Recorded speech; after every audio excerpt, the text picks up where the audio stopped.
And then everybody's going to find their talent. Everybody's got to find their contribution. Some people are like, they're like loudmouths. They just kind of like to talk, and like, that's kind of like my thing. I'm like a teacher, but other people, it's going to be one-on-one, or it's going to be about creating art. It's going to be about turning your story into poetry.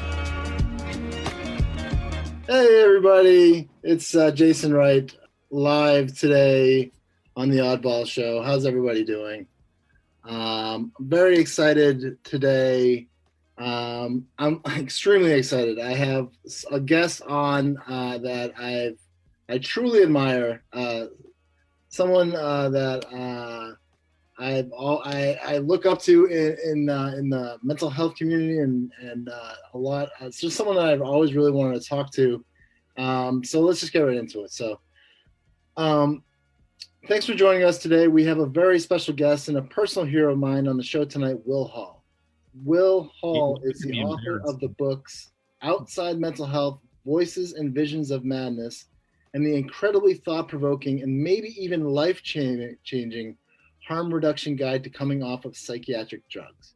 He is the voice of Madness Radio, which you can read many of his interviews of psychiatric survivors in his book, Outside Mental Health, as well as his frequent contributions as a columnist at Mad in America, a driving force behind the Hearing Voices Network, the Mad Pride Movement, Psychiatric Survivors Movement, as well as co-founder of the Freedom Center, an advocate's advocate, and a respected and revered voice in the mental health community, Will Hall. Will, welcome to the Oddball Show. You're making me totally embarrassed, man. That's it's really sweet. Thank you for the intro, Jason. And I really admire you, man. You're an up and coming voice in this whole scene too. So I'm really excited to be here, and it's great. All your creativity and putting yourself out there. You're leading the way, man. Let's change the culture. Let's change the society. Let's do it. Oh man. Wow. That means a lot. I'm going to have that. I'm going to go get that on a plaque somewhere. I'm going to put that that's like going to be like that, that picture of the cat on the tree, and it says like, keep going. You're doing great. It's going to say the same thing. It's going to say Will Hall. So let's talk about your work, because this is really good. This is really a very interesting time in my life right now that you're on the show. And I'm sure there's many people like me right now who are wondering, hey, I'm on medication, and listeners, if you're out there, yeah, I have a diagnosis of schizoaffective disorder. I've been on medications for 25 years. And there was a little background about how I learned to learn of Will Hall. So I was, when you're on psych meds and everything seems to be going wrong, your waistline's going up, everything just seems to be going wrong. The side effects start to outweigh the benefits of what the meds are actually doing. I found a book called The Harm Reduction Guide to Coming Off of Psych Meds. And it was written by Will Hall, who I had known from Madness Radio. And Will wrote this book. And Will, can you just explain to the listeners what this harm reduction principle is, and tell them about the book, Harm Reduction Guide to Coming Off of Psych Meds? Yeah, thanks. Well, it really fills a need, because there's a lot of info out there about getting on psych drugs, but there's not a lot of info about coming off psych drugs. And what we saw was because I come out of the movement, a lot of support groups, a lot of activist groups, a lot of advocacy meetings. And what we saw was that there was a lot of judgment. People are being judged because they're on psych meds, or they're being judged because they're not on psych meds. Everybody's kind of telling everybody what to do. And it really is part of the whole stigma and shame and taboo, is that there's so much judgment that people are afraid, and no one can really talk about it openly. So we felt this real need. There was a gap. And the need was for an approach that wasn't about judgment, but that really starts with where people are at. Like, look, it's about you and what your life is about and what your goals are. I can't tell somebody, yeah, you're better off on meds, or you're better off meds. Who am I to judge somebody else's life? And there is an approach in the world of drug addiction harm reduction that we borrowed this idea from, because it's basically the same idea. Like, look, I'm not anti-psychotics. I'm not anti-alcohol. I'm not anti-cannabis. They're very different kinds of substances, but I'm not going to be preaching or trying to, tell people if what they should or should not do with their lives. Now, what we can do, however, is give people choices and give people accurate information and give people options, because we know that for alcohol addiction, some people, they can drink and that's part of their life and that's what works for them.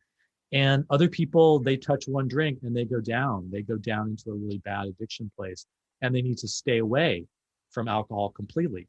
But not everybody fits into either one of those boxes. There's some people who are in the middle, some people aren't sure, some people are kind of figuring it out. So a harm reduction approach in alcohol addiction does not say you must stop alcohol. It says, okay, what works for you? Maybe moderating your drinking is what, maybe you want to stop now, but you change your mind later, or maybe you have a different, or maybe you substitute cannabis, or, there's all kinds of different ways that people find their way forward. And that's what we felt is needed around psych drugs. Instead of judging people, we need to say, look, everybody's got their own path for healing. And I'm not going to judge you, but I do want to be here as a supporter with options so that you can find your own way. And if you want to try psychiatric medications, okay, that's one option, but there's all these other options that you may not know about, because harm reduction is really about information, and it's really about giving people access to choices. And then if you do want to reduce your medications, or you do want to try and come off your medications, you should have accurate information and support about how to do that so that you can navigate things yourself. Too many people, like, once they get on an antipsychotic, they're just told, okay, that's it. It's for the rest of your life, you've got like schizophrenia, or you've got schizoaffective disorder. That was what I was diagnosed with, same thing as you were diagnosed with. And I was just told, look, the meds, you just got to control these symptoms with meds for the rest of your life. Turns out that isn't true. The reality is that some people do seem to do best long-term medications, but for a lot of people, they get worse long-term medications. A lot of people are actually able to find that they can come off or reduce their medications. We don't know who they are. So instead of judging people, we have to say, okay, look, you got to figure this out for yourself. There's not, in psychiatry and mental health in general, there's not a lot of respect for working with people and listening to them and helping them find their own way, which to me is the essence of what this is about. Like you just said, look, you've been on medications for 20 something years. You've been diagnosed. Now I'm just getting to know about your story. I can't jump in with a bunch of assumptions. I can't tell you, man, hey, Jason, you really should get off these drugs, or hey, Jason, you really got to stay on these drugs if you don't want to go back in the hospital. I don't know your story. So my job, if I want to be a supporter from a harm reduction perspective, is to get to know you and to listen to you and be there and accompany you as you explore and make decisions and make choices that are based on what's right for you, not somebody on the outside acting like they know what's best for you. So that's kind of, I think in a nutshell, what it's about.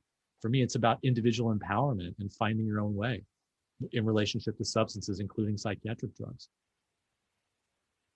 Well, it's really interesting that you would say that. When I was thinking, and I was going to save this for the second segment, and I still want to continue to talk about this idea, but I had just literally watched on YouTube a video about R.D. Laing. And was that sort of his kind of approach to, it seemed like his approach was different than just meting up people, talk to them more about, the talk approach. So I don't know. I was just wondering, could you briefly talk about R.D. Laing and how harm reduction has something to sort of to do with that? Mm-hmm. Well, people may have noticed this. It's not a big secret. It's not a surprise, but the society we live in is full on crazy. We live in a totally crazy society. We are literally full speed ahead right over a cliff with ecological Armageddon. And I'm not exaggerating. That's what the scientists say. So back in his time, R.D. Laing was a Scottish psychiatrist, and he had the kind of honesty and the intellectual curiosity to really take that seriously. Like, wait a second, there's so much violence in society. There's so much child abuse. There's poverty. There's materialism.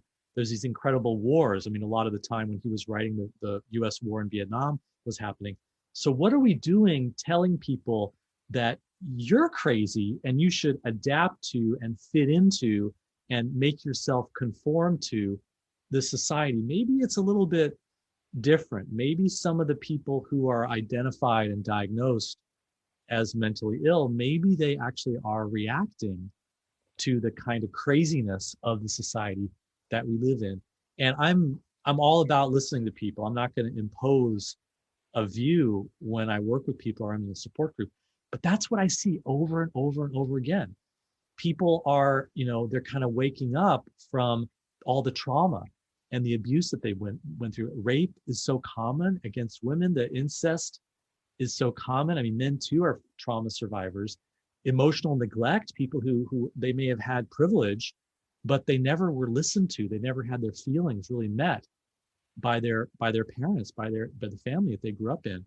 And so all that is normal. And people are kind of waking up to, wait a second, what was normal actually was quite crazy. And that I've been told that there's something wrong with me in my family, or I've been told by my boss, like, why are you complaining? You should be happy that you have this $8 an hour job, or why are you complaining about your debts? Why you should work harder in society. There's all these messages from a crazy society that blame us as individuals.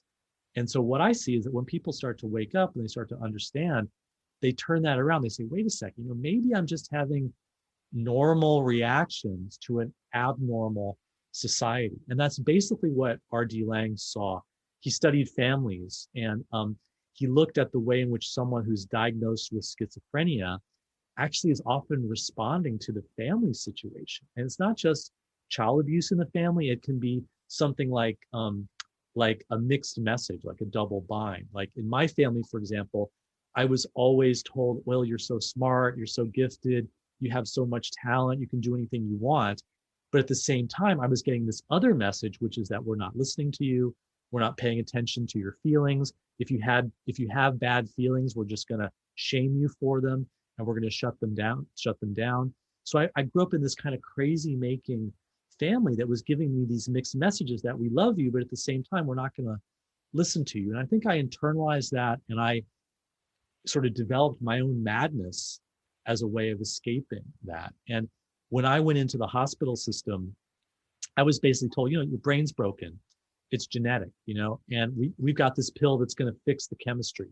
It's like you take the car into the mechanic, and the air supply and the carburetor is too high. So, you're running too rich in your fuel, and we got to kind of adjust it. We're just going to give you this pill, and it's going to adjust your brain chemistry.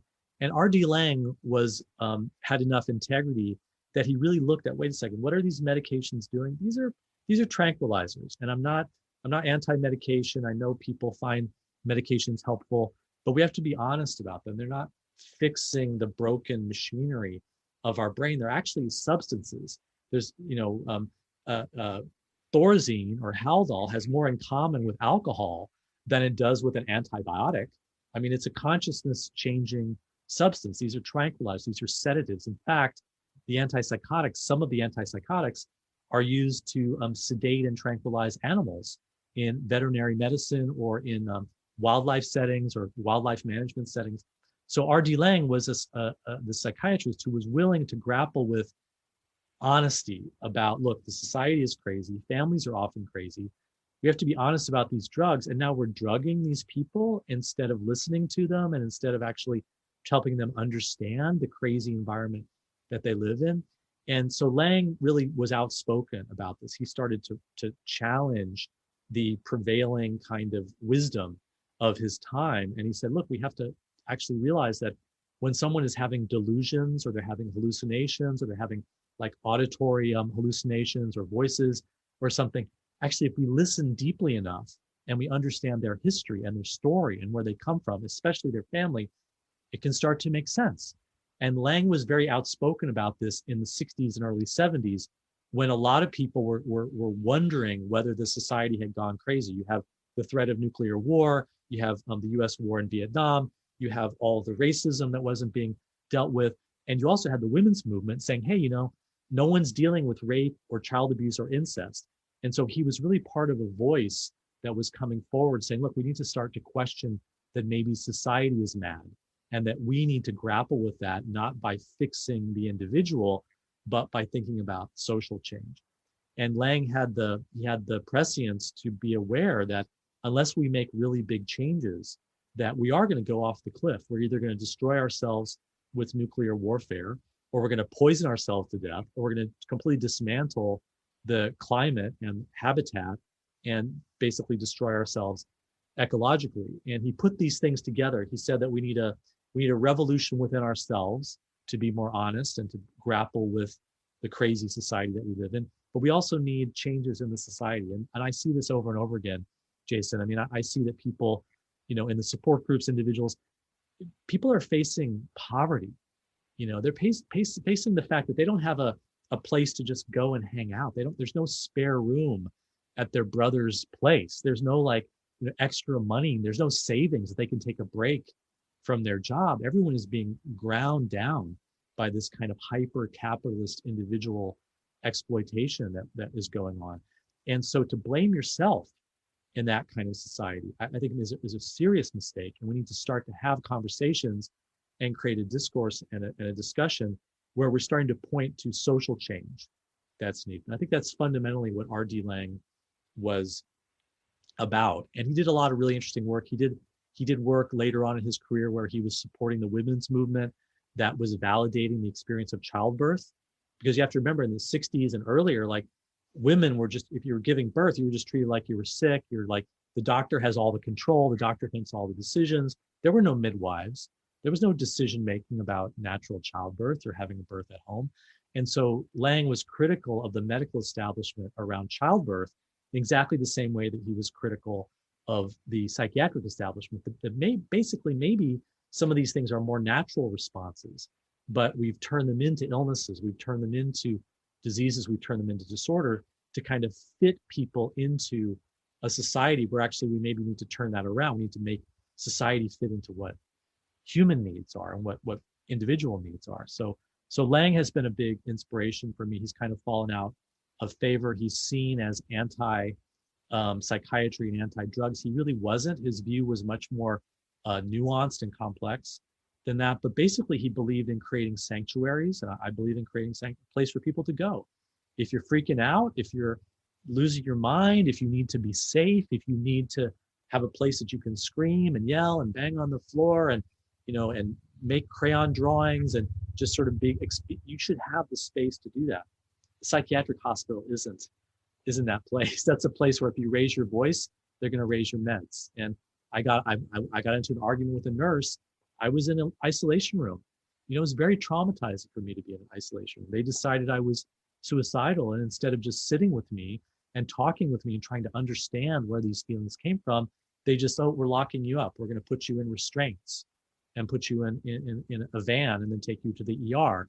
Well, I tell you that those restraints that they put me in, that was traumatizing. So the mental health system is really crazy. And in some ways it has improved. I'm not going to deny that. But in some ways it's worse than it was in R.D. Lang's time.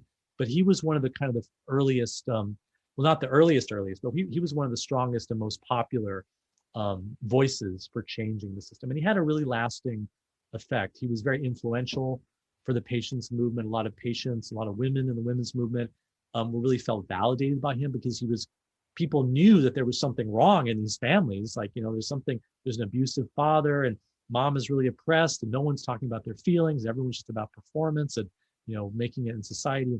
And Lang helped articulate that, yeah, there is something wrong in society. And there is social change that's needed, not just trying to change individuals or fix individual brains.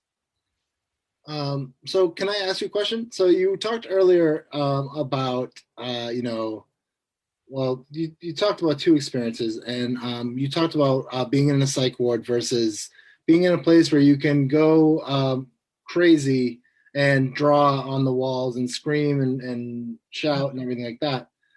I would much rather be in a place where I could do that, especially if I was coming off of psych meds. And I feel like in a hospital, I don't know if there's even hospitals that let you do that and go off of psych meds. I know that, and I don't know exactly where it was. I think it was in, it was probably in Amsterdam. Everything is in Amsterdam. That's happening revolutionary in the world. But it was a hospital that was like, hey, you're coming off psych meds. This is the place to do it. And we know you're coming off psych meds. This is it. This is it. It's actually been, there's a program in Norway where they're creating some alternative spaces. And Norway, yes. Yeah, Norway.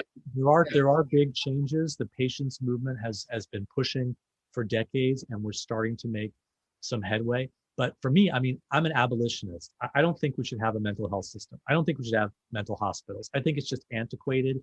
We should have places for people to go, but why go to a hospital? If you want to hang out and have a retreat and be supported to talk about your feelings, do you want to go to a hospital? I mean, hospitals is where they put the sick people and they deal with, cardiac arrests and infections, and everybody's crammed in together. And so we need spaces that are alternative, nurturing spaces, but we need it in the community. And that, to me, it says, what's going on in the community? Folks may have noticed, but there's not a lot going on. First of all, we're all in pandemic mode right now. But where are the community centers? Where is the space? Where's the time? Everybody's working 2 jobs, 60 hours a week. Where do we even have community? Community is such a completely misused word. Like 10 people on Facebook is a community. No, it's not. It's community is people having time. You're seeing each other face to face. So if we really want to deal with emotional distress, I don't even want to say mental health anymore. We really want to deal with anxiety and panic and terror and trauma and people freaking out and having visions. And we have to have strong, healthy communities. And if we're going to have strong, healthy communities, guess what? You can't do it under ruthless capitalism. Just not going to work. So if you are interested in mental health advocacy, get involved with political change, get involved with making big changes in our economy and our society and our democracy, because that's how we're going to take care of people. Good example is suicide. I mean, it's a terrible example, but basically whenever unemployment goes up, whenever there's an economic crisis, the suicide rate goes up.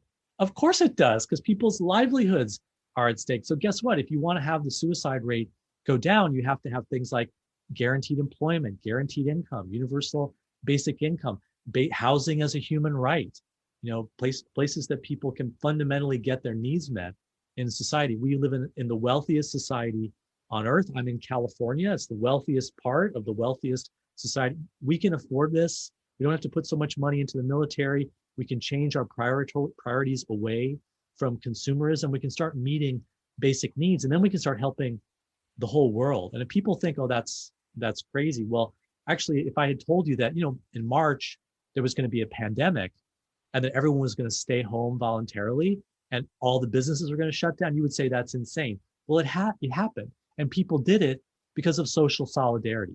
If we had the leadership, we had a movement, people would do that to deal with climate change. We could have a climate strike. We could have climate stay at home. We could reorganize our whole society. We could go through that disruption. And then people say, well, Will, that's fantasy. That's pie in the sky. Well, wait until we start hitting the wall with climate change. How much child poverty do you need in the United States? How much chronic homelessness? How many people do you need in prisons before we start to really wake up that we need dramatic, huge changes? So for me, I'm a mental health abolitionist. I fundamentally believe we need to meet people's needs by transforming the community. That's my vision. So you're saying that a healthier community, where a government or just where people are treated more with respect, are given fair treatment and better jobs, and basically treated justly by their government and just in general by human society, would in effect cause a positive change in the world. Oh, dramatically. I mean, that's I think that we need to start to look at. I mean, especially among young people, the suicidal feelings among young people has gone up dramatically. All the mental health indicators, anxiety, depression, have gone up. Is that because their brains are broken? Is that because they're on Facebook too much? No, that's because they're growing up in a very terrifying society where they're looking at their adulthood and their old age being literally what the scientists say could be the collapse of civilization. If that doesn't make you panic, then there's something wrong with not panicking. Right. So I think that we're right at the beginning of this, but people are starting to make the connections that mental health is not about pills and doctors. It's about the society, and it's about the culture, and it's about whether society is worth waking up in the morning. For people want meaningful work. If you don't have meaningful work, if you don't have a meaningful contribution, then yeah, you're gonna be depressed. If you feel like your dreams have been thwarted. So there's things that we can do on a social level, and it's not about like big government. And government is really there to help kind of rebalance the society. If we just had society and capitalism doing whatever it wanted to do, you would have child labor. You'd have kids being exploited, and so the government says, "Oh no, we don't have child labor. You have to have rules."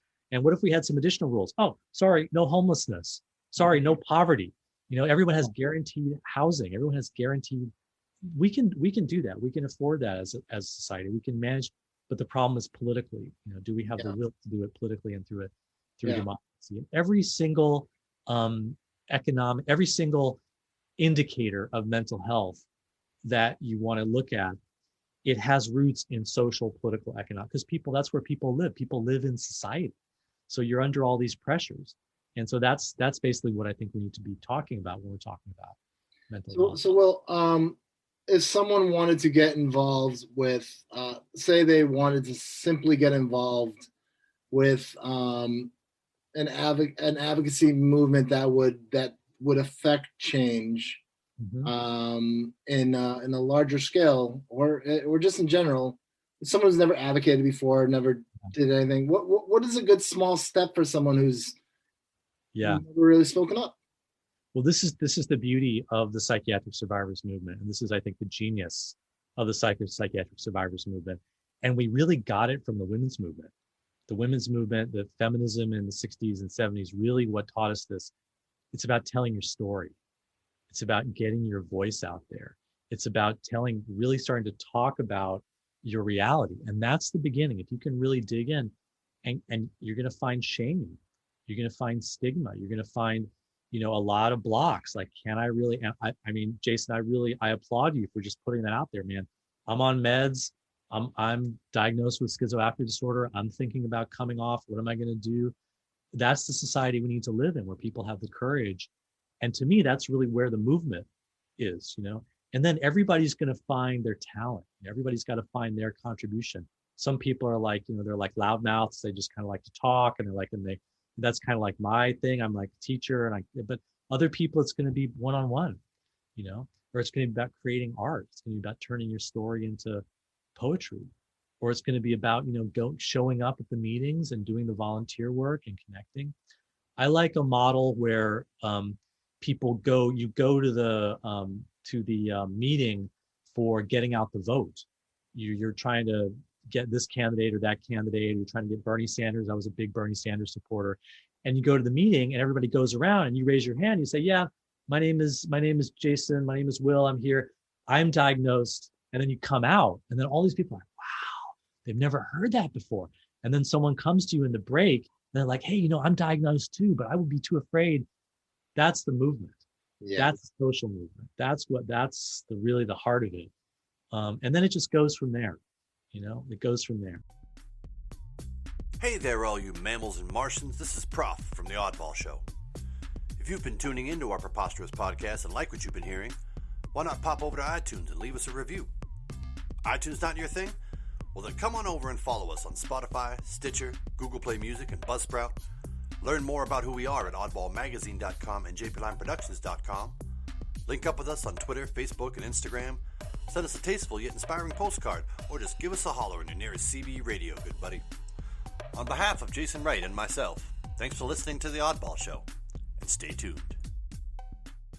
Well, that makes me feel good. Now, I'm looking at two people in this Zoom call. I'm looking at me, who's been on meds for 25 years, who looks like a ghost. I'm like looking at myself like, oh my God. And look at Will, he's all 10 and everything's been off meds for like 15 years. And I'm looking at myself and I'm like, oh my God, I look half dead. And like Will over here is like brimming with life and talking about how great everything is. And I'm thinking like, oh my God, like I gotta get like Will Hall. Oh, man. Do not do that, because there's a lot more behind the scenes when it comes to Will Hall. I deal with a lot of shit, man. I I deal with suicidal feelings. I have my demonic voices. I have a lot of stuff going on. Well, I just your story is, I front mean, really well. I front really well. Okay. So well, don't you idealize don't really well, but your story, I mean, going back in, I mean, what I'm saying is, I mean, they're seeing us on Facebook. They'll hear us on the podcast. Yeah. But if you don't know Will's been, the reason why I'm saying this is because I'm currently on medications, and I've been on medications for a long time, and it's deteriorating my body. I could tell it. Will was willful enough to get off of meds so long ago, and created, this huge educating movement about harm reduction. And that's why it's so cool, and it's cool, but it's sad at the same time, because it's like, and I'll just be honest with you, it's cool because you did it, and it's sad because I don't think I could do it. Wow. Well, okay. So that there's a lot in there, but let me just say to you, man, to me, what recovery and health is about, it's about creativity. It's about making a contribution. And so, yeah, different people have health problems, but the fact that you are putting yourself out there and creating this podcast and doing the magazine and doing what you do, to me, that also is a role model. That also is showing the way forward, because that's what I want everybody to do. Whether they're on meds, whether they're not on meds, it's their choice. So with what you said, I mean, you said a couple things that were really important. One, you said you noticed that your body's deteriorating. And you also said you start to feel like the negatives outweigh the risks. And that's probably one of the first things that we have to do with a harm reduction approach to medications. We have to be honest that these drugs are toxic and they have serious side effects. And I'm not just talking about dry mouth and the occasional headache or nausea. I'm talking about you can lose memory capacity. You can lose your ability to read. You can use your sexual response. You can get serious heart condition. You can get diabetes. You can have brain injury and brain damage, tardive dyskinesia. So that isn't told when you're put on meds, especially if you have an experience like psychosis or schizophrenia or schizoaffective. The way that they see it is like, oh, wow, man, what you're going through is so terrible that we can basically give you anything and it's going to be better. But it's not true. It's a trade-off. And so I can't decide for you, like, what is the level of trade-off, but I can tell you that you can start exploring it. And one of the often things that I'm telling people is, look, if you got a doctor or a psych nurse or psychiatrist who wants to help you, great, work with them, but don't let that stop you or slow you down. Because a lot of those professionals, it's all about covering themselves and their own fears and their, oh my God, if Jason goes in the hospital, it's going to be on me. And no, you're an adult, you make your own decisions. But a lot of professionals don't take that perspective. So don't let the professionals slow you down or stop you. Many people take initiative themselves. Many people say, look, I got a plan. My partner's on my side. My family's on my side. My friends are on my side. And then you go into the doctor and you say, look, this is what I want to do. And you don't take no for an answer. And one of the things that I encourage people to do is really think long and hard about your impulse to just throw the meds away. Because I get that impulse and I understand it. And I'm not going to tell you that it doesn't work, because some people do just throw the meds away and they've got terrible side effects and they're just like, I'm done, and they throw them away. But especially when you've been on the drugs long term, you're talking 20 years, brain changes. It's like imagining being on super powerful coffee every day for 20 years, or being on alcohol. If you're on serious alcohol addiction, you cannot just throw the alcohol away. You have to think about the withdrawal effects of it. And sometimes the withdrawal effects, especially on like the benzodiazepines, can be life-threatening. So one of the biggest withdrawal effects from the antipsychotics is that they can cause psychosis. So think about that for a second, that we're giving people drugs that cause the thing that we're giving them the drugs for. So that's very, very tricky, because often someone comes into the ER and they're in a psychotic state or so-called psychotic state. And then they do an interview and they realize that the person went off their meds. They went off their antipsychotics. And then the doctor says, oh, well, of course, you just need to stay on your meds. No, actually, the problem is that you went off too fast and the drugs caused the psychosis. So the solution to that for many people is to go slow. So what I often see people doing is that they say, okay, I'm going to make a 10% reduction. I'm going to make a 25% reduction. I'm going to make a 5% reduction. I'm on 100 milligrams. I'm going to go to 95 milligrams. And maybe you can get a pharmacist that'll cooperate. Sometimes people get pill cutter, or they can use a liquid version. And then they notice, okay, 5%, I didn't notice anything. 2 more weeks, a month. Okay, I'll go about it. Now I'm down 10%. You've been down 10% a month. You don't feel anything. 6 weeks, I'm going to go down 20%. 20% now, wham, now you feel something. Now you're starting to withdraw. You're in the driver's seat. You really need to start to work with becoming familiar with your reactions or responses, because I don't care how good your doctor is, they can't look inside of you. There's no x-ray or stethoscope or scope exam they're going to do in your brain to find out. You have to say, look, this is too much for me. I can't do this. Or, okay, I'm going to ride it out. I'm going to deal with these withdrawal effects. And the name of the game is, for a lot of people, finding a substitute. And, Jason, you probably already have your own toolkit of what does Jason do when he gets anxious? What does Jason do when he gets lonely? What does Jason do when he gets, suicidal, or when he starts to feel overwhelmed and you've got to start building that toolkit. And often people need to do that before they start the reduction. And part of the toolkit is also having support. If your wife is against you coming off, if your parents are against you coming off, if your neighbor is against you coming off, if your doctor is against you coming off, if all of your friends are against you coming off, it's probably going to be harder to come off. But if you do the work to get them on board and you say, look, I've got a plan B. If I start to get anxious, I'm not just going to ring up the doctor. I'm going to start to deal with some tools for dealing with my anxiety, like talking about my feelings, or yelling in the car. I do a lot of yelling and screaming in my car. Going into nature, exercise is a good, having connection with other people, having a loving relationship, having some contribution that you can make in the world. All these are ways of dealing with anxiety that don't involve medications. Do you get taught them in hospitals? No. Does your doctor teach you? No. But you may need to develop those as an alternative. And then just slowly start to introduce more of those alternatives and less of the medication. And what people find is that their emotions start to come back.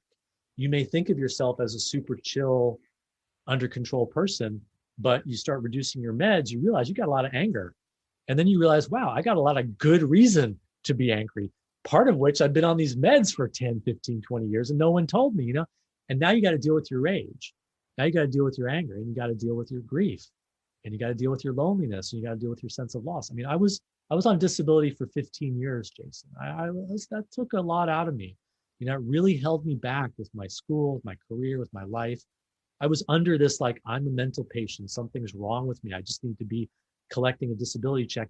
And I'm grateful for that check. And I support the disability system. And I'm glad that there was housing subsidy for me, because I needed that space and that time, but not 15 years, man. I maybe needed it for 4 years, maybe 3 years. And I needed some kind of alternative, some kind of bridge. I didn't get any of that. So there's grieving involved as you start to come off. But the basic message that I give to people is, get some information about your medications, get some support for considering coming off, find out what the medications are for. Like some people, it's a sleep is the issue for them. They take the medications because every time they would, go into a sleep deprivation thing, they would go into their manic state. Well, you got to learn how to deal with your sleep. If your paranoia is why you were taking the meds, or the suicide, find out ways to work with that without the meds. And then slowly start to come off. But I tell you, man, even 20 years, 25 years, I'm doing a PhD at a university in Netherlands. And we did a survey of about 3,500 people who tried to come off, and about 2,000 who successfully came off of antipsychotics and their meds. And we searched through the data, and we looked for people who were on antipsychotics for more than 25 years. And they're there. We have about 65 people who were able to come off. I've met people who were able to come off after 25 years on antipsychotics. I bet some of the people who are listening to this know people, or themselves or someone in their community has come off. And if you have come off, sometimes you just go hide. You don't want to be involved with mental health. You don't tell the story. Yeah, I was on antipsychotics for 25 years, because everyone's going to be afraid of you. It's because there's so much stigma. But there are people out there. So Jason, no one can predict what your story is going to be. You have to figure it out. Maybe you start to come off, you come off 10%, you come off 25%. Maybe you're now at 50%. Whoa, it's a roller coaster. You got a lot of emotions. How do I do? But you're doing okay. And then you decide, I want to just stay at 50%. That's my goal. I'm not going to go off completely. That's the harm reduction approach. We don't judge people. Maybe you go for it. Maybe you're able to get off completely, but oh my God, your life is such a roller coaster. There's so much intense emotions. You can't do your podcast. It's too much. And then you decide to go back on, but you go on a much smaller dose. Now, the end result is that your life has improved. You're taking less medications. You feel more in control. You've got maybe some less of the side effects.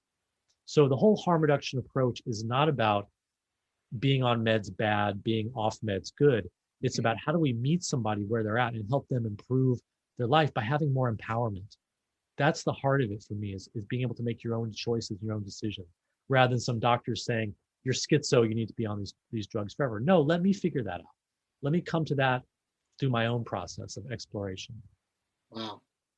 I think it's incredibly thought-provoking to think just in general that I could possibly ever come off. But the thing is, what I was thinking while I was listening was that last sentence you made at the end was meeting someone where they're at, right? Mm-hmm. Or yeah, I mean, basically what it sounds like is maybe there is a point of needing medication, but maybe there's a point of knowing exactly where you need to be on meds, instead of some people are just way too over medicated. And I work as a peer support specialist, so I see a lot of people who are in the mental health, in the grips of mental health. They're having a tough time, and I think I'm in recovery from that. But I mean, of course, I still have difficulty going to a restaurant. Well, so let's just say we're not like saying I'm 100% here, but or a concert, you don't want to see me at a concert. And I have a hard time sometimes in public myself. So yeah. So I guess what I'm getting at is, I lost my train of thought. Okay. Well, let me tell you this. Let me tell you this. What it's hard. You're saying it's hard to imagine yourself coming off meds. It's hard to imagine because, well, two reasons why. One, I'm sure there's going to be a part of coming off meds that is just like totally terrible, like just a total terrible moment. I know that if I miss a med for like a day, or even for an hour, like if my supposed to take my Vistral at 5:30 and I take it at 7 o'clock.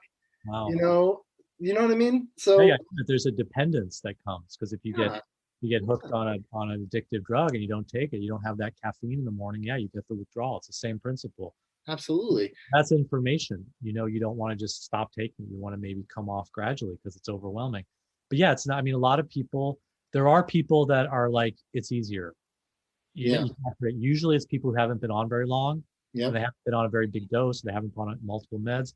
But yeah, I mean, a lot of people say, well, I decided to go through the withdrawal. I was suicidal for a while. I was really massively depressed. I couldn't get out of bed for a month. People report that 6 months. They're like, look, I'm just gonna, and they start to get a little bit of an indication. I feel a little bit better today.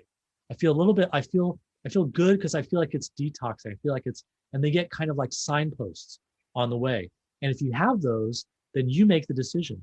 But it's up to you, because if you decide, you start to come off, you're like, man, this is horrible, I want to stay on. That's your journey. That's your process. I'm going to support that. But maybe it's finding the right balance, and then once you're on that right balance, and then maybe it's trying a little harder to go a little lower. One of the things is that I'm worried about is, I have a lovely family, a wife who's gone through all, my whole family has gone through so much, having to deal with dealing with, I don't know, let's see. Yeah. Well, let's see, I'm 40 now, and my family's been dealing with my mental health since I was 15 years old. So there's been multiple hospitalizations and stuff like that. And shit hasn't always been gravy for real. Yeah. So, God bless my wife for being with me. She's an incredible support, but at the same time, I don't want to be like completely terrible around someone when I'm coming off of meds. So how do you how does the family deal with something like this? How does the family deal with someone knowing someone's willingly going through, I mean, hey, they're going through hell coming off these meds. Yeah. Well, I mean, I would say, let's all talk. Let's get together and talk. You and me, and if I was doing counseling with you all or peer support, I would say invite your wife in. Let's talk about it. What are her fears? Because the reality is that, again, it's not an individual thing. Mental health crises happen to communities. It's like an explosion, and the blast waves go out. The people who are close, the family members, people at coworkers, friends, all of us get affected. And when someone is in a hospital, that can be traumatic, So medication doesn't just help the person who's taking the meds. It helps the people around that person to feel safer, like, oh, they're safe, they're taking their meds. And so having those deep conversations and getting everybody on the same page, because one of the things that's hardest is when there's a power struggle, like the son wants to come off, but mom and dad don't want them to come off. And then it's not about meds, it's about power, and are you going to listen to me, and are we equals here? So you want to kind of really bring everybody in who can't, I mean, ultimately it's your body and your consciousness and your choice. So I totally respect that. But if you're concerned about the impact that it's going to have, then I would say, let's talk, because your wife might say, well, I'm willing to sacrifice a little bit, but I'm not willing to sacrifice this much. Like, I really need you to be there for childcare. And then you would say, like, well, what if I need to take 2 weeks off? And then she would say, that's okay. And then you would say, well, what if I need to take a month off? She's like, oh, a month's too long, And then you go from there. And then going in, like, look, I'm going to tough it out. I'm going to show up for my family. I'm going to show up for my children. But if I need to take 2 weeks off, I've got that in my back pocket, and then I can lean on that.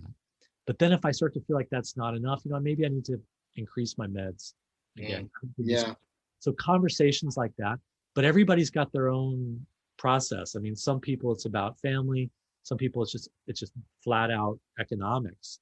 Like, they just cannot afford to take time off of work because they're going to go down. They're going to live in their car.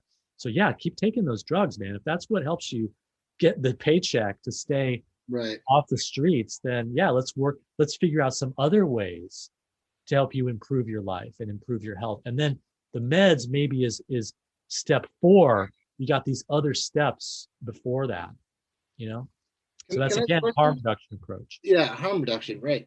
Now, say you're on an antipsychotic, a mood stabilizer, and like an anti-anxiety and like a side effect med. I'm just saying. I'm not saying it's me. First of all, it's terrible. It's like, say you're on you're on a med for your mood. You're on one for your voices. You're on a med for whatever you're on for. Does it make sense to just take one down and then keep the other ones, or does it make sense to take them all like down like at the same time?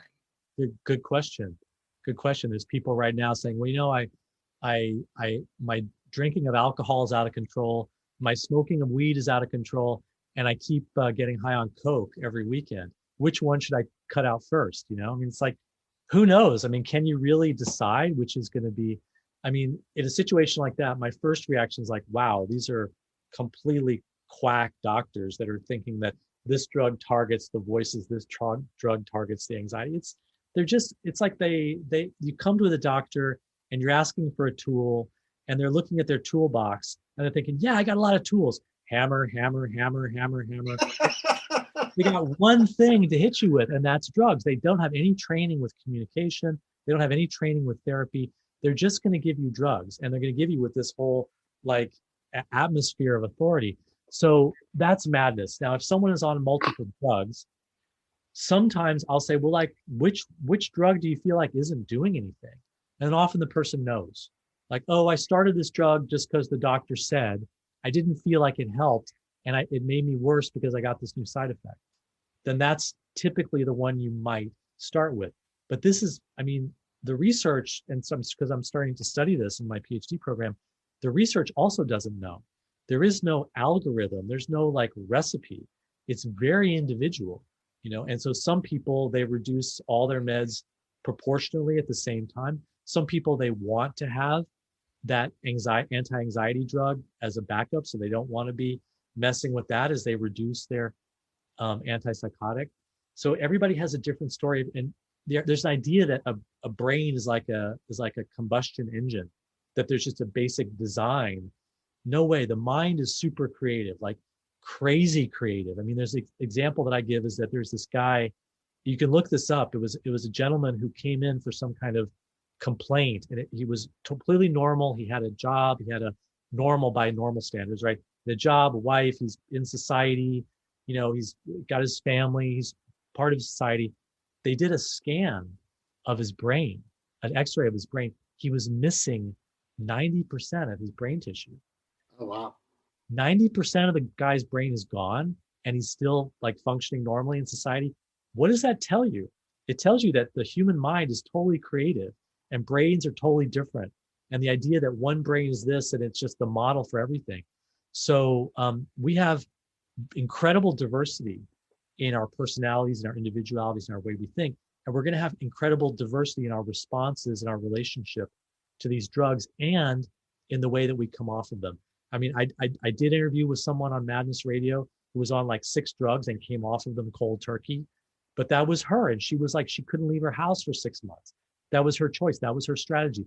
Other people, like, they come off one drug and they come slowly off of these others. And again, it's like what I can do and what we can do as a community is that we can be together. We can help the person not be alone with this process. We can respect them and not judge them and try and stay close and help them make the best decision that they can. That's great. That's great. I feel like now is a good time to take a break. I feel like we've been talking now for a while.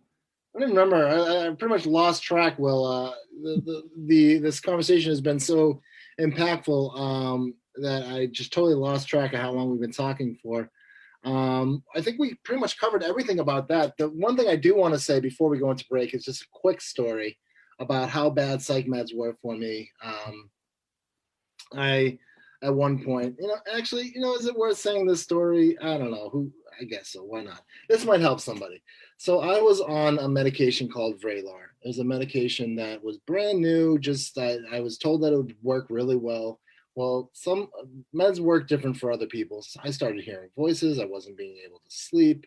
I was seeing visions. I was hearing the voice of my dead nephew, like some serious shit. I went to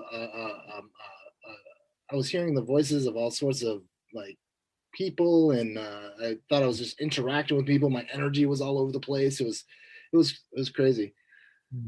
Now, that was the weekend. Now, the next day I go into my work, and I'm a peer support specialist. I go into work and I am looking at my phone, and I'm drinking a coffee, and all of a sudden my brain just breaks. It just breaks. I don't know how to use my phone anymore. I don't know how to zip my jacket. I start crying, and I'm a peer support specialist. I'm a professional, and I start like crying, like, what is wrong with me? I end up going into the hospital, and I end up talking like as if I was like a kindergartner or like a first grader, and my brain literally was thinking in non-script sentences like I'm in trouble. Hope my brain work better pretty soon. I hope I get better real well. I wrote 6 poems about it while I was in the psych ward, in the emergency room waiting for it. This pill broke brain. If I ever come back, please let know that this pill broke brain. Really scary shit, And then I went in the hospital. And the reason I tell this story is because it might help somebody. It might help someone who's on a medication that doesn't agree with them. Because I know another person's taking it. They're like, oh, it's great. I'm doing great. I'm getting my master's. This one messed with me. So when I was in the hospital, my brain broke, and I just couldn't stop it from thinking. And it was going faster and faster and faster and faster. And I have this thing called that I really have a propensity that people can hear my thoughts when they're out of control. I don't know how it works, but it does. It's called thought broadcasting. I've experienced it a bazillion times in my life. Mm. So the reason I'm saying this is because, if anyone's ever experienced this before, it's freaking terrifying. But the long and the short of it was the worst hospital stay I ever had in my life. Mm. I tried to hurt myself in the hospital, which I never done that before. And I felt so unsafe. And that was not my fault. I was fine before. I took a medication that did that. Right. So that is my story. And we're going to go to break right now. Oh, actually, Will, what do you think of that story? Well, I want to say, repeat that story 10,000, 100,000, 500,000 times. So many people have a similar story of a medication made them worse or plunged them into suicide or threw them into some kind of wild psychotic or spiritual or out of control or overwhelming nightmarish state. And typically they don't get believed. I mean, I believe you because I've seen it. And the solution is to get the person off that drug. Yeah. Not like, I got off of it. I had to get off of it. And unfortunately, I went on to a medication. They're like, this medication is going to make you gain a lot of weight and you should get off it as soon as you get out of the hospital. Thanks. Right, That's what they said. They literally said that. And then I stopped going to that doctor. Yeah. And I mean, it's intoxication. I mean, people have different relationships to drugs. We know everybody has their own relationship to cannabis or alcohol or different drugs. They have different responses and people have different reactions. They have different relationships. Nothing is wrong with you. It's just this, you introduce this drug into your body and you have a response and you need to respect and honor what your body is telling you. Yep. And whatever the reason was to take it in the first place, it's a very heavy duty, super risky thing to take an antipsychotic. You want to start with other things. If you're having problems with voices, don't start with an antipsychotic. Try and understand what the problem is and try and get some kind of alternatives in place. These are extremely dangerous, very toxic drugs of last resort. In my ideal world, they wouldn't even exist because we would have alternatives and sanctuaries and places that people could stay and people that would have time to support people. But the big problem is that the person gets blamed rather than seeing that the drug is the problem and there's no alternatives. Well, you know why the person gets blamed, right? Is because they start acting out of character. They think all of a sudden they're, what is character, right? But, whenever it happens, it's like this person's starting to act strange. They're acting off of their baseline, whatever you want to call that. Mm-hmm. But they're acting not themselves, whatever that means. And then all of a sudden, people push you towards the hospital, push you towards the medications. They push you away from, from, I don't know, exploring it and more like just get it out of it. Get whatever it is out of you. Yeah. Get rid of it, rather than being curious about it and what's this about. And we live in a digital world where people are on their phones all the time. That baseline is being quantified. Everyone has a digital signature of this is how much time you're online. This is the kind of things you look at. This is your sleep patterns. As soon as that goes off, that can start to throw a red flag. Oh, this person's having a manic episode. This person is depressed. This person. So we're moving into the normal baseline is actually going to be technologically surveilled. We're moving into a world where normalcy is actually measured and then enforced in this through the language of compassion. And we want to care for people, but actually it's all about control and promoting drugs as the only option for people. And that's not a world I want to live in. That's not the direction I want us to go in. I want someone starts to act off of baseline. Something's going on. There's a reason. You know? And maybe they're having a food allergy. Maybe they moved into an apartment with black mold. I don't know, but something, maybe memories of childhood abuse came up. I don't know what it is, but you don't just say, oh, you fit the criteria for schizophrenia. Hey, we have a solution. It's this antipsychotic. Just like if you have a fever, you take this drug to bring the fever down. If you have psychosis, you take this pill to bring the psychosis down. Sorry, that's not how the mind and emotions work. People freak out for reasons, and they're often very, very good reasons if you can get inside their reality with them and start to explore, like, what is going on? Why is this person going through this? So this is a great time to break. Well, I think while I'm breaking real quick, I just want to. I feel like I think the second segment we should go into I'm going to tell you about when I first started taking meds, and then we'll go into that segment, and then we'll go into maybe how you started taking meds and what was going on with you at the time. But I want to show everybody who's listening, you got to get this book. It's called The Harm Reduction Guide to Coming Off of Psychiatric Drugs. Will Hall, you can get it at willhall.com, willhall.net. Yeah. Both. Hold on, I'm going to share I don't see it. Fully free to download. 14. Yeah, it's fully free to download at Will Hall's website. You gotta check this out. It's fully free. There's another. You can also get not only Harm Reduction Guide to Coming Off of Psychiatric Drugs and Withdrawal, which is a valuable, invaluable thing to read. It's a free book download. So, I mean, if you're on meds and you're struggling, at least check out this book. I mean, it might help you out. And it's just an interesting way of looking at it, that you're not tethered by meds. And a lot of people just think that they're just totally, that it's just that once you're on meds, you're on meds. And I think that's, so check out willhall.net, and you can get his book, Harm Reduction Guide to Coming Off Psychiatric Drugs.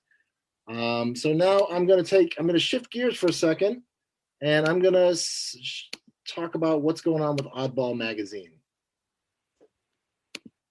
So this is what's going on with Oddball Magazine. Let's see, on Friday, we'll start with Friday because this is a Monday.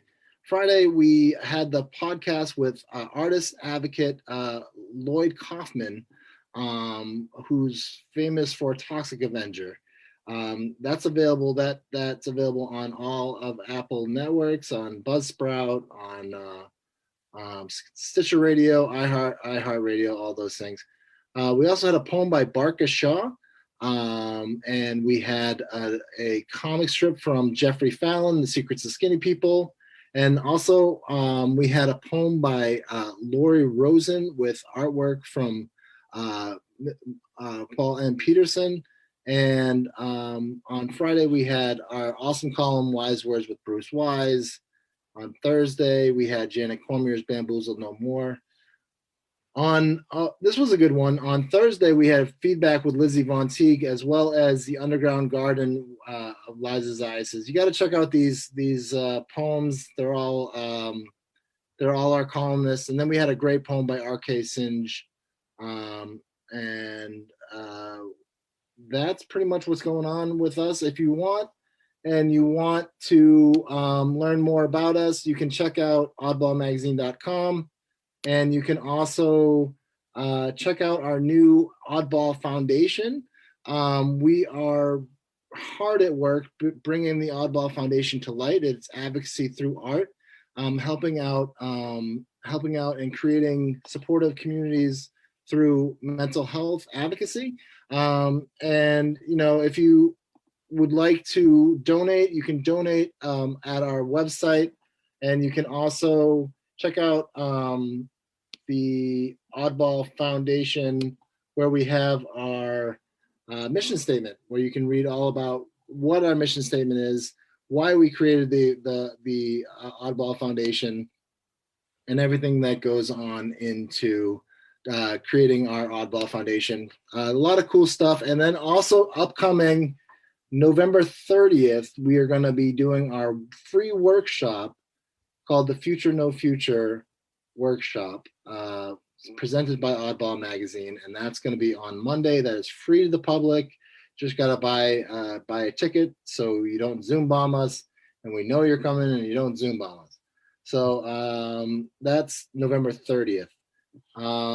So check out what's going on with Oddball Magazine, and we are back with Will Hall. Will. Yeah, great. Hey. How's it going? Great magazine, man. Great initiative. Thank you. Yeah, it's a labor of love. There's a lot of good stuff going on. There's a lot of community, a lot of artists, a lot of poets, advocates, photographers, musicians, comic strip writers. A lot of people put together the magazine. It did come from. Well, actually, this is a good segment. So when I was 15 years old, same time when I started Oddball Magazine, I was dealing with a couple things. What people would say is childhood trauma, right? I was bullied a little bit, picked on, sure, dealt with this, dealt with that. But what ended up happening was what ended up happening to begin my med journey was my dad had read a book called Driven to Distraction, and he thought, look, this is you. Look, oh my God, this is you. So at the end of the podcast today, I'm going to read a poem I wrote the day I was Ritalin, and that was the day that everything began. The day that I was given a medication called like Ritalin, literally speed to a 15-year-old. Ended up when I got it so I could, because I thought I had ADHD. I don't know. I didn't know what it was. I was like, ADHD, sure, yeah, I have it. They're gonna give me this pill to help me study for math class. Yeah, okay. Yeah. And unfortunately, that, at the same time, there's other drugs involved, but the fact is, it all starts with a chemical, and then they say, you don't have a chemical imbalance. And I feel like you don't have chemical imbalance until you add chemicals in your body.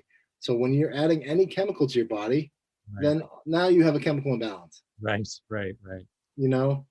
So tell me a little bit about your story about, okay,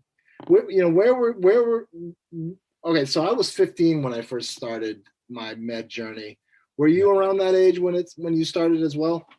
No, that was so I'm a little bit older than you. I'm 54, and I think I kind of dodged the bullet on that because the cultural shift wasn't quite there yet in terms of medicating children as much as they're medicated today. And I should say that I'm pro-choice about medications. I'm not pro-choice about medicating kids. You shouldn't medicate kids. And not at all. No, and I understand that parents are in trouble, and parents are face really difficult support, difficult challenges, because kids can be really hard to deal with when they have so-called behavioral problems, but the kid doesn't have a choice. So that's a complicated issue, and I'm sorry that happened to you, because Ritalin is speed. It's oral speed in pill form, wrapped in all these messages that it's a pharmaceutical. But Adderall is the same as amphetamine, and Ritalin is just a stimulant. So for me, when I was 15, I was definitely having a lot of emotional, behavioral struggles and difficulties, and I called it depression. But looking back, it was trauma. I mean, I was dissociated. I was stricken with shame. I was shut down emotionally, and in a family environment. I love my parents. I don't blame them, but it was neglect. There was no you have an emotion, we're going to support you around your emotion. There's no oh, you have a deep emotional need, we're going to help you meet your deep emotional need.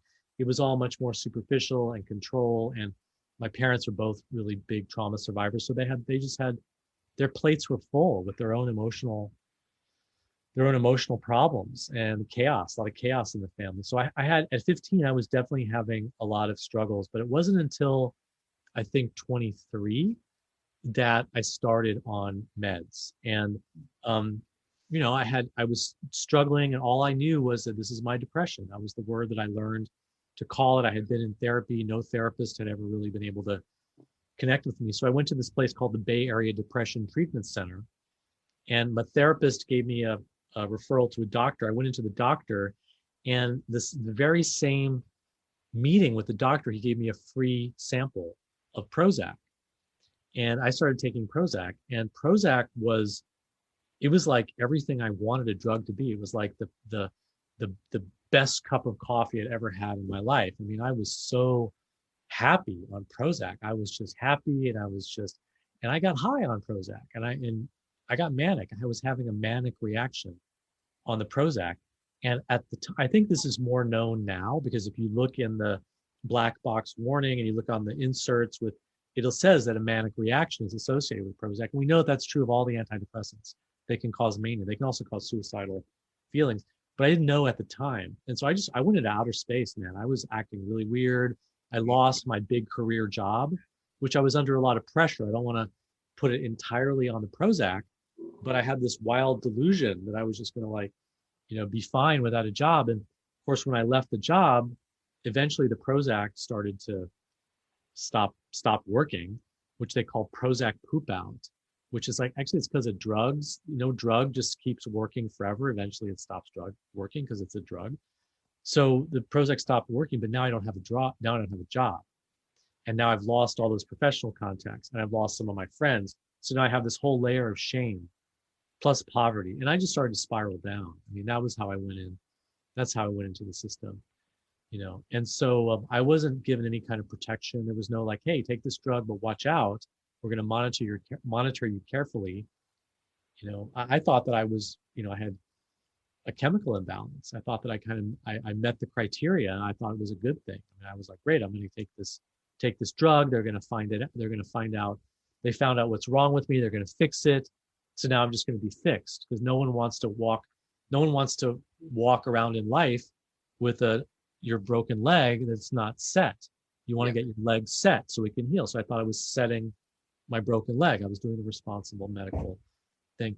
And then I just continued to spiral down after that. I mean, I eventually I was so down that I was in a really deep, dark, altered state. I would look out the back balcony of our house, and I thought I saw all these people watching me, and they would all drop down.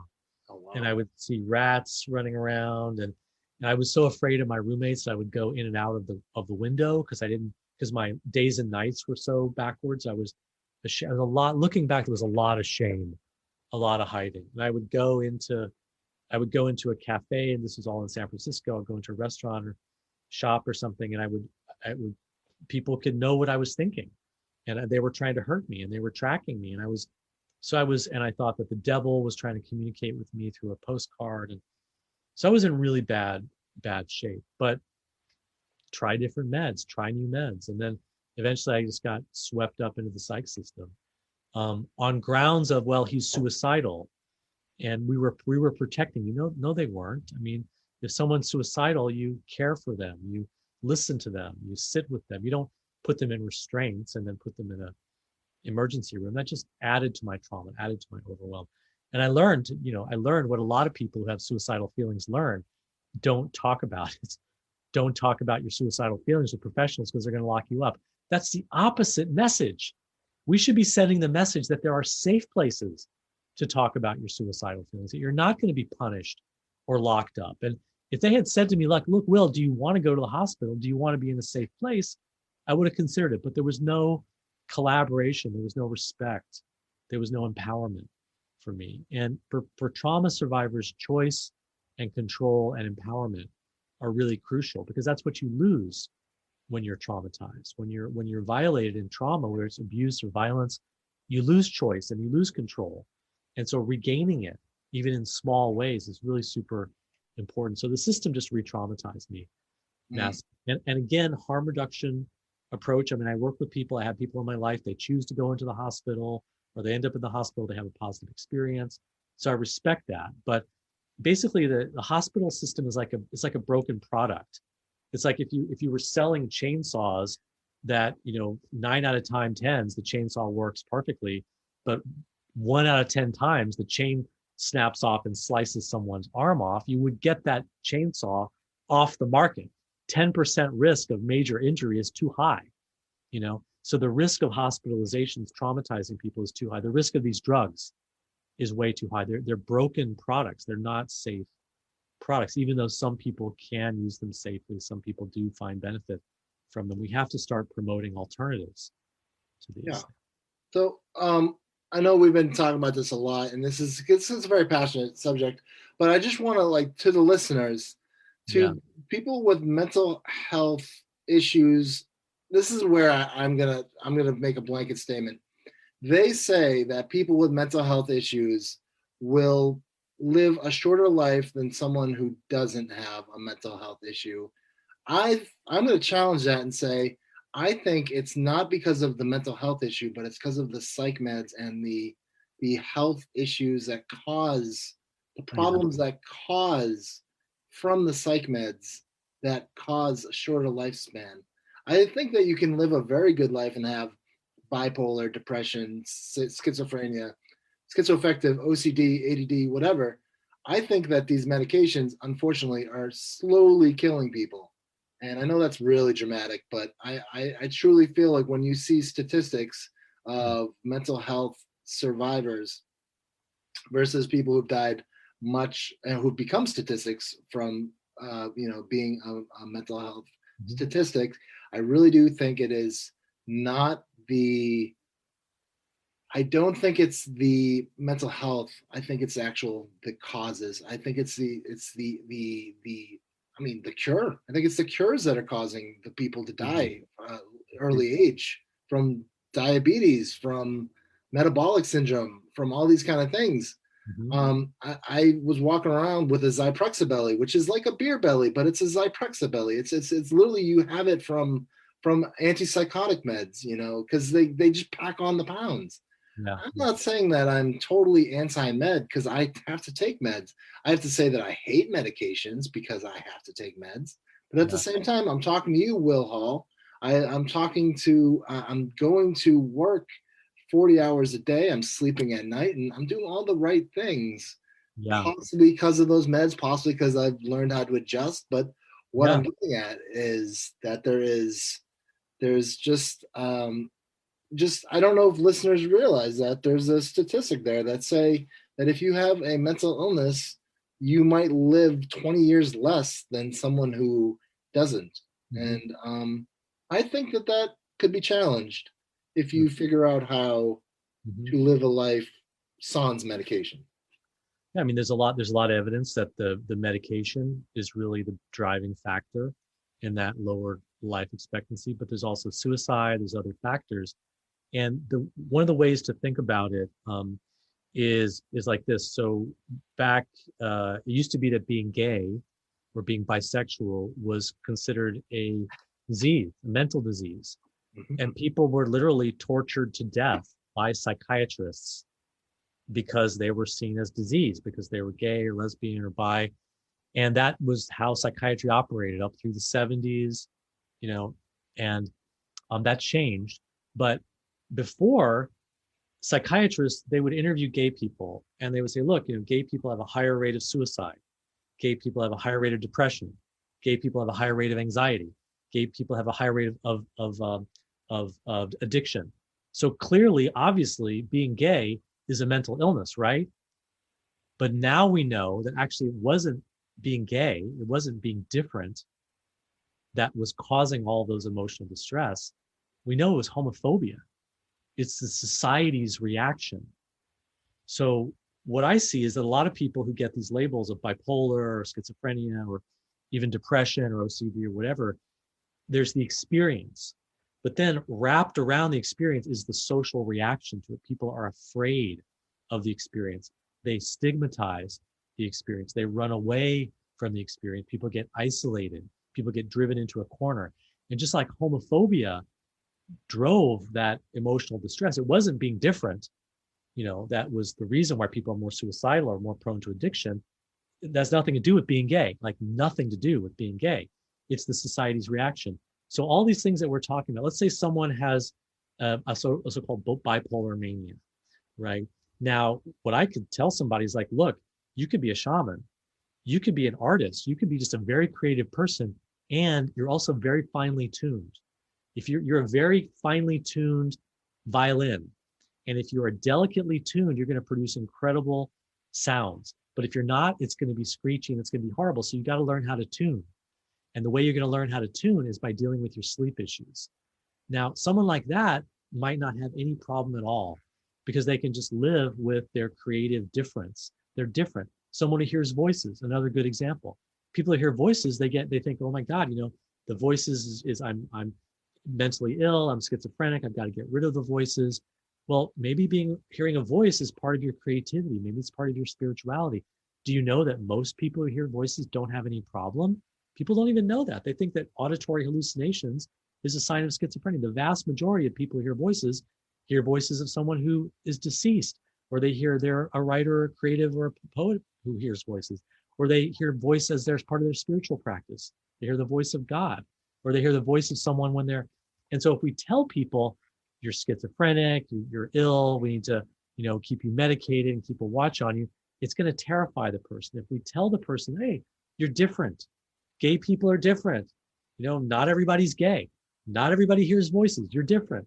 Not everybody is susceptible to going into wild manic states when you don't get sleep. You're different. And it's okay to be different. It's okay to be different. You're not crazy because you're different. You're just different. And welcome to the mystery of being human. You're not crazy. You're different. You're more sensitive. You're more interested in this. You're more focused. I mean, I can remember the days that autistic people, oh my God, you're autistic. No, you're a monster. Now autism we have a big cultural shift around so-called autism. First of all, it's a spectrum. It's incredibly diverse. And basically the autistic community is saying, hey, wake up. I don't have to make eye contact. I don't have to follow your cues. I don't have to be interested in the stupid stuff that you're interested in when you're making small talk. I'm my own reality over here. I don't make contact. I focus on stuff. I get really obsessed with certain kinds of things. I act weird. Get over it. Get used to my difference. That's exactly what the gay community said. We're here. We're not going away. Get used to us. We've been, and guess how much success the gay community has had? Tremendous success by saying we're not going away. We're not disease. We're not going to change. This is who we are. We want society to fit for us. We don't want to change to fit into society. That's what we need to do with all these things that get called madness, mental health. And I'm talking about the painful ones. I'm talking about suicidal feelings. I'm talking about scary voices. I'm talking about people who get really, really withdrawn. Well, we need to respect that and say that this person is different. They need support. They need to be welcomed into the human community and given the kinds of support that they need, rather than seen as a monster and pushed out. Society needs to change. We need to be able to have people say, yeah, I hear voices and I'm going to work with you. I'm going to be your friend. I'm going to be in your community. I'm going to be part of your, I sometimes have suicidal feelings. Get used to it, because for me, living on the edge and taking risks and being 100% dedicated. Do you know how many artists will tell you if they don't create their art, they're going to kill themselves? How many writers tell you, yeah, I sit down to write every day because if I didn't, I would shoot myself? That's normal for some people. And we need to accept that you can be normal and have these abnormal experiences. We need to accept that it's okay to cut. I knew somebody, I'm just thinking specifically of one person because I know many people who cut. She was cutting really intense scars, really scary scars. That was her way of dealing with the domestic violence with her boyfriend. And hey, that's okay. If you want to cut, people tattoo. They got people tattooed all over their arms. Why are you judging someone for cutting? And then you go into a tattoo parlor, which is basically an electric blade slicing into your flesh. And we need to really rethink how we see normalcy, because we made a huge mistake with gay, lesbian, and bisexual people, and a huge mistake with trans people. We tortured and murdered so many people just because they were different. Being left-handed, people used to be beaten and forced to use their right hand because they were left-handed. And now it's like, we wouldn't even imagine that. And we're slowly getting to a point where we can't even imagine, most of us, I hope, where we can't even imagine judging people because they're gay, lesbian, or bisexual because they're trans. That's where we need to go with these so-called madness, mental health difference, because, so many of these experiences are just absolutely can be welcomed if we make the society change. If we understand that creative people, like how many creative people go through a huge push, they write that short story, and then it's like they give birth, and then boom, now they're in a deep depression. He just dropped his killer album, and now he's suicidally depressed because he's never going to be able to make another album. And he's suicidally depressed, and he's suicidally depressed, and he stays with it. He goes down, he stops eating, or she, or whoever it is, and they do it suicidally depressed. And then one morning, my next album. And we know that depression can be part of a creative cycle. We know if we just accept it as normal for some people and we welcome it, it can be part of that normal. Not everybody goes through that creative cycle. Some people do. But guess what? I cannot, and I've asked people, can you think of any mental health symptom that couldn't also just be normal and accepted and welcomed? as part of human diversity. I haven't found one. So really what I think we're doing is we're doing exactly what we did to gay and lesbian and bisexual people. We said, you're different. We're afraid of you. We don't understand you. So we're going to make you change, and we're going to tell you you're sick. And if you don't like it, we're going to torture you and kill you. That's basically what we're doing on a mass scale. And we've got the whole psychiatric industry and the whole mental health industry backing it up. But guess what? Science can be wrong. Back in the days when we tortured lesbian, gay, and queer people, science said, oh yeah, no, this is the right thing to do. They're really sick, and you're doing a really good job, and you're doing a service. Well, every kind of oppression always has science to back it up. Back in the days when women were denied the right to vote, I mean, a lot of people don't even remember this because, I mean, it was before our time, but it was real. I mean, women were not given the right to vote. Oh, sorry, they're too emotional. They menstruate. How can you make rational decisions about your politicians when you have all these emotional, you're too busy childcare. You're too busy with child rearing. You're with the children. You need to kind of be with the children. You're not like all these rationalizations for why women were not allowed to vote were backed up by the scientists, the medical doctors, the scientists. They were right there with this bogus BS pseudoscience. That's exactly what's happening with voice hearing right now. That's exactly what's happening with suicidal feelings. It's exactly what's happening with depression. It's exactly what's happening with thought broadcasting. It's exactly what's happening with talking to the ancestors and mediumship, with cutting, with all these different experiences that are considered weird and abnormal and oddball and madness and mental illness. They're just seen as we got to control them. We got to medicate them. And it's completely wrong. And I really think we need a complete revision of our total understanding of so that's why I'm an abolitionist. Let's just abolish mental health. We should have learned our lesson around homophobia, because the whole society went along, well, the doctors say, the scientists say, let's just oppress all the lesbian and gay. We should have learned a lesson. That's what we're doing with you right now. You go to an emergency room and you say, yeah, I feel suicidal. I have a voice that's telling me to kill myself. First of all, they're going to not let you leave. And second of all, they're going to push you and force you, and sometimes literally tie you down and inject you with a drug that is not fixing the biology of voice hearing, but it's just numbing you out. It's just sedating you. It's giving you a reaction that makes you worse. And a lot of people who are on those meds, they say, yeah, I still hear the voices. I just don't care because I'm so sedated.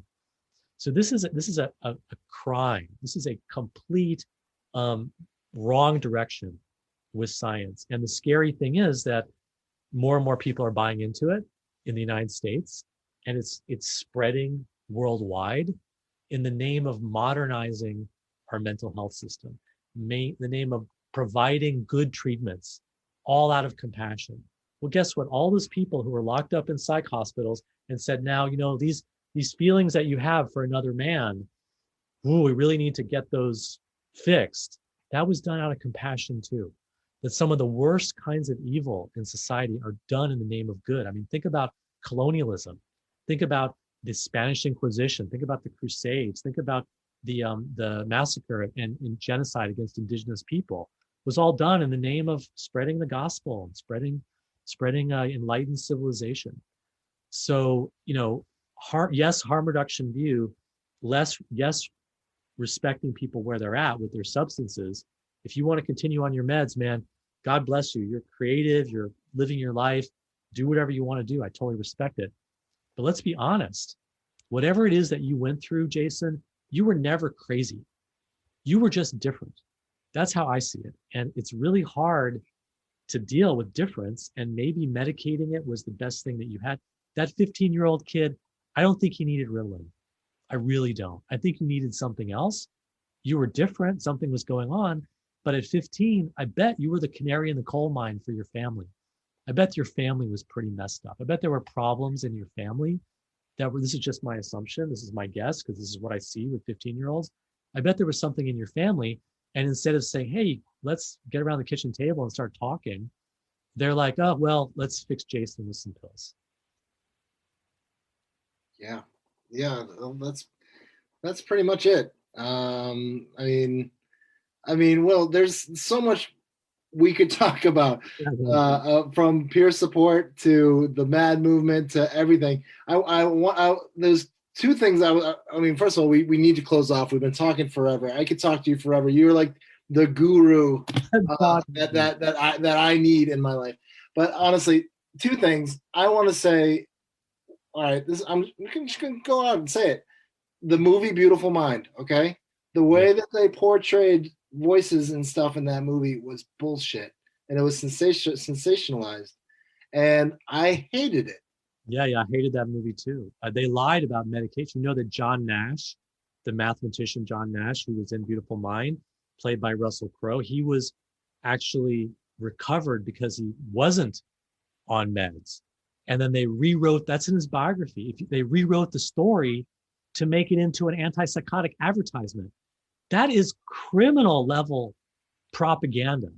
That's the kind of stuff that they would do in the 1920s to try to sort of like explain away why some Black people were intelligent or some women were actually, leaders in the community. They would twist the facts to kind of fit their stereotypes. And that movie is considered an educational film about schizophrenia. What total BS. Total bullshit. That's lifted up by the pharmaceutical industry as a compassionate, because look, it is more compassionate than like just killing people or, tying them up in the cellar. There's definitely worse things that you can do than medical treatments. But look, that I'm glad you mentioned that film because it's a symptom of, and people are scared to think like big picture, but we've got to think big picture. We've got to think that's, if the society is totally wrong and everybody's going along with it, you don't say, well, maybe society's not that wrong after all. I better just go along. No, if you live in a society where slavery is legal, the society is totally wrong. Even if you and your 10 Quaker friends are the only ones protesting slavery. We live in a society where the mental health system needs to be abolished because it's based on completely quack science and total misunderstanding and just propaganda about pills. That's the society we're living in. We need to face that and then respond honestly from that and then move forward from where we are. But until we face that, I think it's we're just going to keep the whole machine going. People are just going to keep hurting and they're not going to get the help that they need. All right. Well, thank you for entertaining my Beautiful Mind thing because it was just bothering me because it's just I'm glad you said that. Oh, I hate that movie. There's a PBS documentary film that actually is much better. So if you're interested in John Nash and if you've ever read the book, it's a biography. It's like about math and stuff. It's not about that movie. That movie, loosely based on that movie should have been loosely based on his life because first of all, the book was really, really dry and statistic driven and like about math the whole time. There was not like Russian spies and him jumping in a car and that's just God, I hated that movie. Well, apparently about John Nash's story, one of the things that helped him was it was at MIT that he was it was MIT. Was MIT, yeah. One of the things that helped him is that the community tolerated that weird math guy. He could go around and act weird and they accepted him. That's the message from the John Nash story, is that it wasn't the meds, it was having the community where you can be weird and then you can just be in your room for 6 days without eating or sleeping and then come out the other side with the whole transformation in the paradigm of how we think about math theory. That's what we need to be learning is tolerance for So like even though he came up with game theory, which is amazing, and it was like after like 50 years of whatever, like him kind of suffering in this world, there is the part where people started to accept him for his quirkiness, for his hanging around the library and all that kind of stuff, and then all of a sudden whatever, we're talking about the movie, but I'm just saying that like we need stuff like we need people like Will Hall in the world. We need peer support. We need people to kind of we need people like you in the world. Yeah, no, but we need people who get it about mental health. And I'm a proponent of. I work within this system, and I am in, but not of the system as I've been, taught to be. But this is the first time I've ever heard of actually saying like this system is just fucking off. Like the whole thing is off, like from treatment to everything. But I mean, of course, it's a radical view to think that in a perfect world, you know, mental health would just be like not even not even be a thing. Like it was just like not, you know what I mean? Except when you realize that the mental health system is very young. It's only really been around for, I mean, community mental health is only since the 60s. But then if we talk about the asylum system and psychiatry, we're only talking like 150 years. So the vast majority of human experience, they never needed this kind of like technocratic pharmaceutical industry, control industry. And I mean, I think that you pointed out something really important. You said, I work in the system, but I'm not of the system. And so there are people who are getting jobs in mental health. I mean, I work as a counselor, I'm a therapist, but we have to be change agents. We have to transform it from where we are. So people don't just come to me and say, hey, Will, I'm hearing voices. Can you help me? You know, I say, hey, actually, I don't think you need a therapist. You need a hearing voices group. Maybe you should write about your experience on Mad in America. Why come to a counselor? I'm always trying to build the community dimension of recovery, because I'm not telling them that the problem is inside of their head, but the reality is that there's a gap. We don't have the transformed society. So we need like peer specialists. We need peer supporters that they can find you and that they can meet you and they can find that we need some counselors who have a different perspective. We need sanctuary places. We need alternative programs like Soteria, Vermont. We need like places like Inner Fire in Vermont. We need initiatives like Open Dialogue. But these are really transitional spaces, and the people in those spaces should not be just promoting them as the solution. Peer support isn't the solution. Individual counseling isn't the solution. These are ways that we transition towards the society. And the only way we're going to get there is if we talk about it. So yeah, people can say, oh, Will Hall, he's radical, he's a visionary, but yeah, because the only way we make change, the whole society, everything you see around you that's human made started in people's minds. People had images and visions of what they could create. And that's what we need to do. We need to start talking about what we want to create in the place of this. That's one of the reasons I love the Bernie Sanders campaign. It's because the guy is like, yeah, I'm a democratic socialist. Let's talk about it. This is what I think. Housing, everyone should have it. Job, everyone should have it. No poverty. Sorry, everyone should have healthcare. It's called the Universal Declaration of Human Rights. People should read it. That's the society that's the conversation that we need to have. And we need to include mental health as part of that conversation. What kind of society do we want to live in? Ecological sustainability, we can do it. We can reinvent it. We just had a massive pandemic shutdown that dramatically slowed the economy. If we can do it for the pandemic, we can do it for climate change. We can do it to reorganize our society around mutual aid and away from capitalism. We can do it, but it takes talking about it. It takes envisioning it. It takes pushing it. It takes meeting about it. It takes getting serious about what kind of society we want to live in, rather than, oh, I don't really know, and I'm just kind of depressed. I just want to avoid it, and it's just what's on Netflix. And I do that too. Queen's Gambit, it's awesome. Queen's Gambit is very good, Will. Oh, there you go. Yeah. But we got to start coming out with our vision of what kind of society we want to live in. Well, I am so thankful that you came on the show. It's been such a wonderful couple hours. I feel like we've been talking for like 2 hours now, and it's been just a great conversation. You are a great guy. Listeners, you have to learn to know Will Hall. There's a couple things you check out. Madness Radio, check out Mad in America. We didn't even touch the topics of everything that I wanted to talk to Will about. We could talk so much more about his articles in Mad in America. We talk about, he's been doing Madness Radio for like 12 years. You started the Freedom Center. There's the Hearing Voices Network movement. There's a lot that we could talk about, but if you want to just learn a little bit about Will, read Outside Mental Health.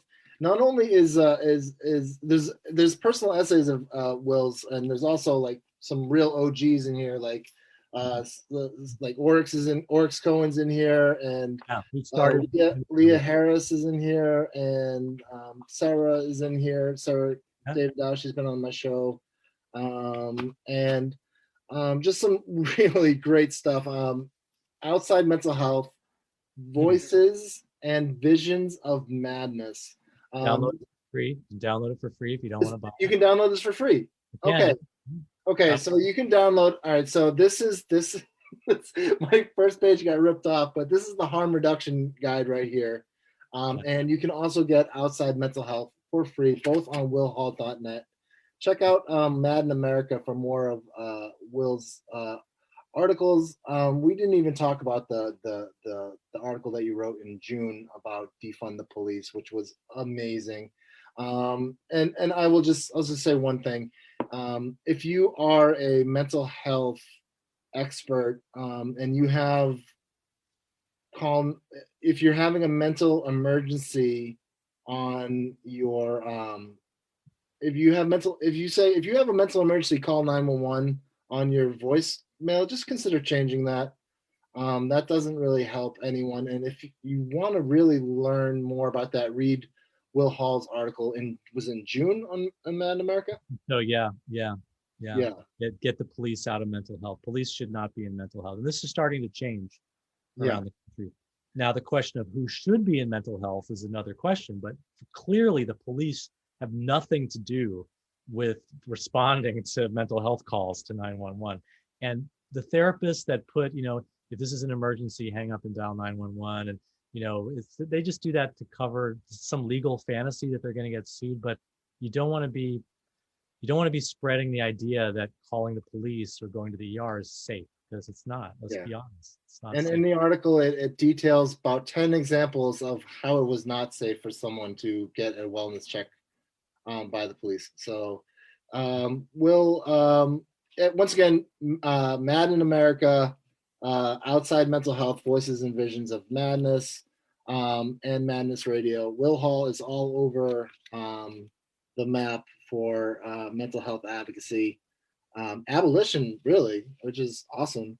And I'm just gonna, if I could, I would shake your hand if I could. There we go. I'm shaking your hand. Too, man. Yeah. Zoom shake. Yeah. I'm gonna close off with what were you gonna say, Will?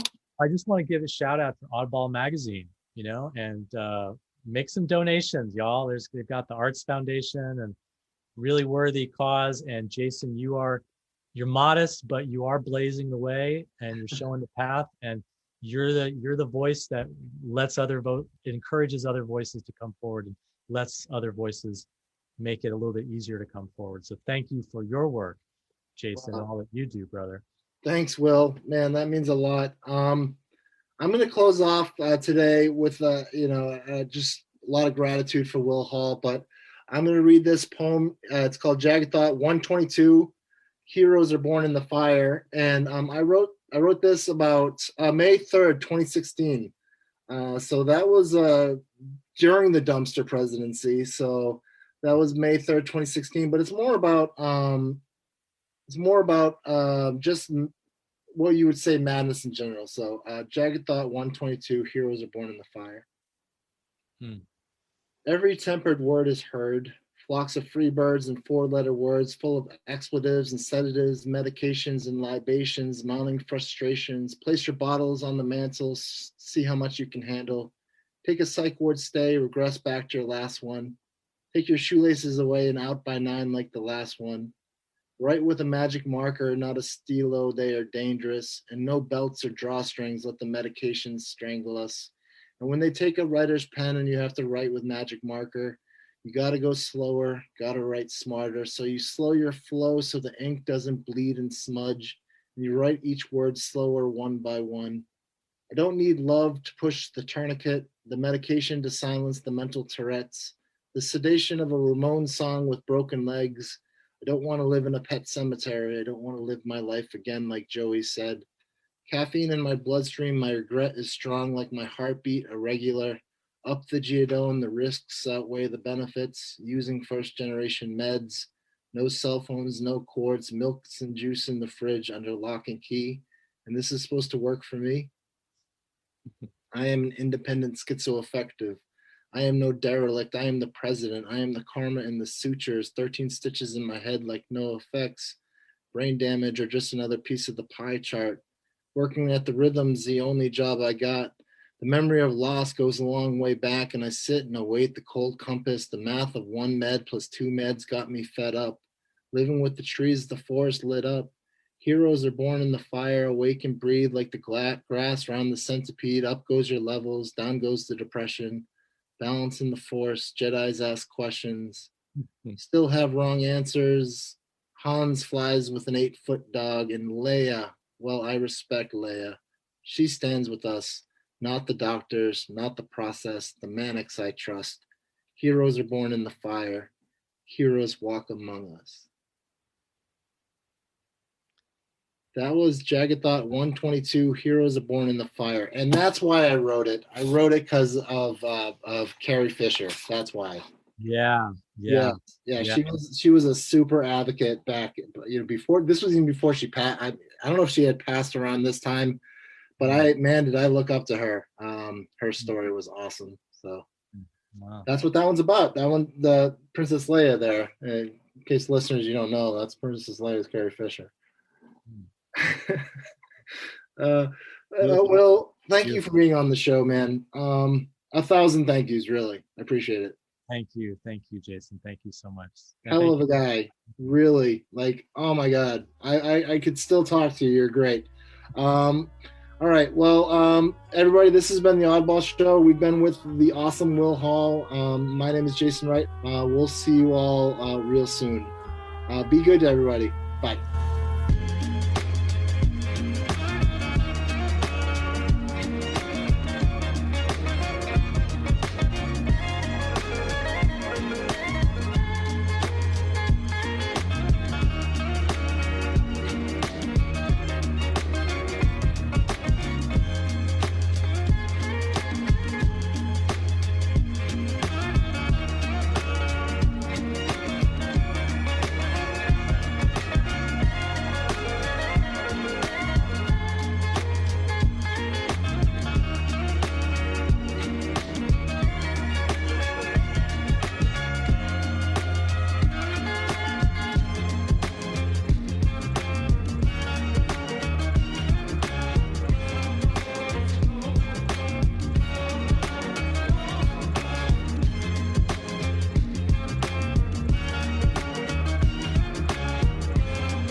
Hey there, all you mammals and Martians. This is Prof from The Oddball Show.